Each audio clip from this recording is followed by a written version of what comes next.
ಯಾದಗಿರಿ ಜಿಲ್ಲೆ ಹುಣಸಗಿ ತಾಲೂಕಿನಲ್ಲಿ ಗೌರವ ಸಮರ್ಪಣಾ ಕಾರ್ಯಕ್ರಮ ವೀರನಗೌಡ ಬಿ ಪಾಟೀಲ್ ಹಿರಿಯ ಮುಖ್ಯ ಶಿಕ್ಷಕರಾಗಿ ಮತ್ತು ಕೆಮ್ಮು ರಾಠೋಡ್ ಮುಖ್ಯ ಶಿಕ್ಷಕರಾಗಿ ಭರ್ತಿ ಹೊಂದಿದ ಸಮಾರಂಭದಲ್ಲಿ ವೇದಿಕೆಯ ಮೇಲೆ ಎಸ್ಡಿಎಂಸಿ ಅಧ್ಯಕ್ಷರಾದ ಬಿಪನ್ಗೌಡ ಪಾಟೀಲ್ ಮಾಲಿ ಪಾಟೀಲ್ ಅವರು ಉಪಸ್ಥಿತರಿದ್ದರು. ಉದ್ಘಾಟಕರಾಗಿ ಡಾಕ್ಟರ್ ಎಂಬಿ ಕೋರಿ ವೈದ್ಯಾಧಿಕಾರಿ ಭಾಗವಹಿಸಿದ್ರು.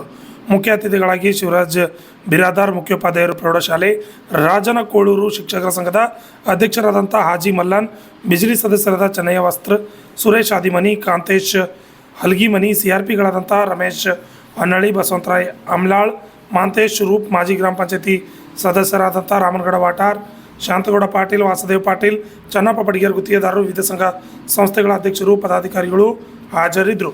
ಇನ್ನೂ ಅನೇಕ ಊರಿನ ಹಿರಿಯರಿದ್ದರು.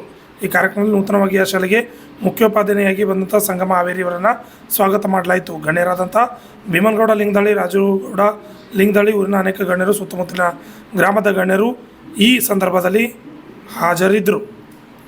Rajkumar Rathod, RJ32 Kannada news, Yadgir.